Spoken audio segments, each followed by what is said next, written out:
మహాకృప ఏప్రిల్ మాసంలో ఈ 3వ ఆదివారం దినమున దైవ సన్నిధిలో మనం కూడి ప్రభుని ఆరాధించే గొప్ప భాగ్యాన్ని దేవుడు మనకు అనుగ్రహించాడు.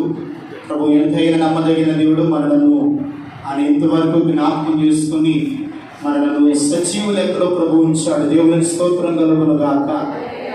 చాలా విపరీతమైన ఎండలు అయినప్పటికీ దేవుడు మనలను తన హస్తపు నీడలో ప్రభు కాపాడుతున్నాడు. దేవుని స్తోత్రం కలుగును గాక. మంచిది.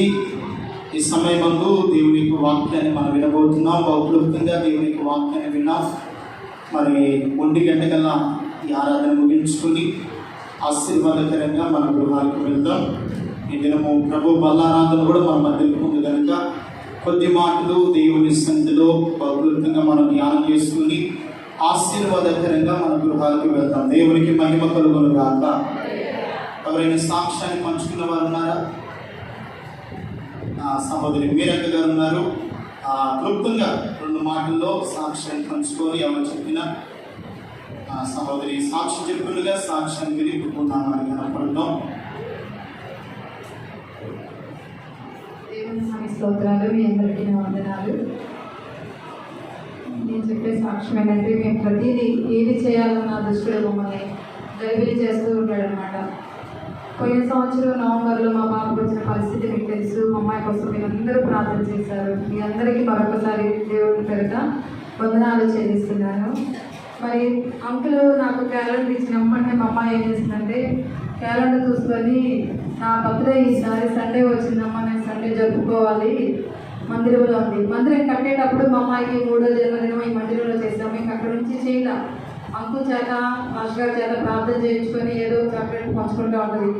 ఈ సంవత్సరం తను మందిరంలో చేయించుకోవాలనుకున్నప్పుడు ఎగ్జామ్స్ వచ్చినాయి, ప్లస్ వాళ్ళ అన్నయ్య పెళ్లి చూపులు వచ్చినాయి, అన్ని ఆటంకాలు వచ్చినాయి.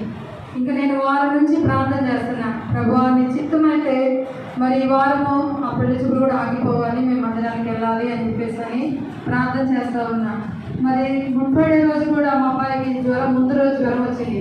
అన్నీ సిద్ధపడ్డాము, ఏంటి ప్రభు అనుకున్నప్పుడు దుష్టుడు ఆటంకాలు ఇవి అని చెప్పుకుంటున్నాం. తెల్లారి పొద్దున్నే మళ్ళీ వెళ్ళగానే ఎగ్జామ్కి వెళ్తా పాస్టర్ ప్రార్థన చేయించుకొని నాకు తాతీ లేడు కదమ్మా అని చెప్పని మళ్ళీ ఎందుకో దేవుడు ప్రేరేపించాడు. నేను చెప్పలా, తనే అంకులు ఫోన్ చేసి వాళ్ళ నాటి దగ్గర సెలవు తీసుకొని అతగా నేను ఎగ్జామ్కి వెళ్తున్నాను లేచి ఒక అంటే అదాటి కలిగిందనమాట. నాకైతే చాలా సంతోషం వేసింది. నాకు ఈ లోకంలో తండ్రి లేకపోయినా ఆత్మ తల్లిదండ్రులుగా అంకుల్ని ఆంటీని దేవుడు నాకు ఇచ్చాడు. నా కొడుకు కూడా అలాగే తాతయ్య నేను ఎగ్జామ్కి వెళ్తున్నాను ప్రార్థన చేయమని చెప్పి ఇద్దరు ఎంతో అలాంటి కలిగి చేయించుకున్నారు. ఇంకా వాళ్ళకి ఎగ్జామ్స్ ఉన్నాయి. రేపు సైన్స్ ఎగ్జామ్ చాలా టఫ్, తనకి జామేస్కి రాదు. అయినా నేను ప్రార్థన చేయించుకొని వెళ్తానమ్మా, సాక్ష్యం చెప్పు, దేవుడు నాకు సహాయం చేయాలని చెప్పని దేవుడి మీద భారం వేసి మేము ఈరోజు ఇక్కడికి వచ్చాము. మరి సాయంత్రం రేపు జన్మదినం కాబట్టి మీరందరూ వచ్చి ఆ బిడ్డను దీవించి ఇంకా ఇలాంటి జన్మదినాలు అనేకం ఆ బిడ్డ జరుపుకోవాలి.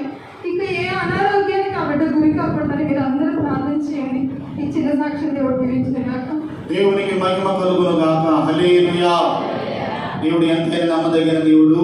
ఈ గ్రేస్ను దేవుడు ప్రేమించి గడిచిన సంవత్సరం అంతా కూడా మరణపు అంచులోనికి వెళ్ళి దేవుడు కాపాడుతూ వచ్చాడు. దేవుని స్తోత్రం కలుగును గాక. మరి నిర్మల బర్త్డే మరి సాయంత్రం కూడికి ఉంది.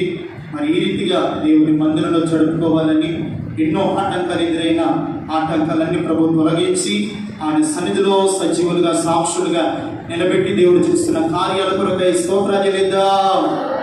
స్తోత్రం స్తోత్రం స్తోత్రం. హల్లెలూయా.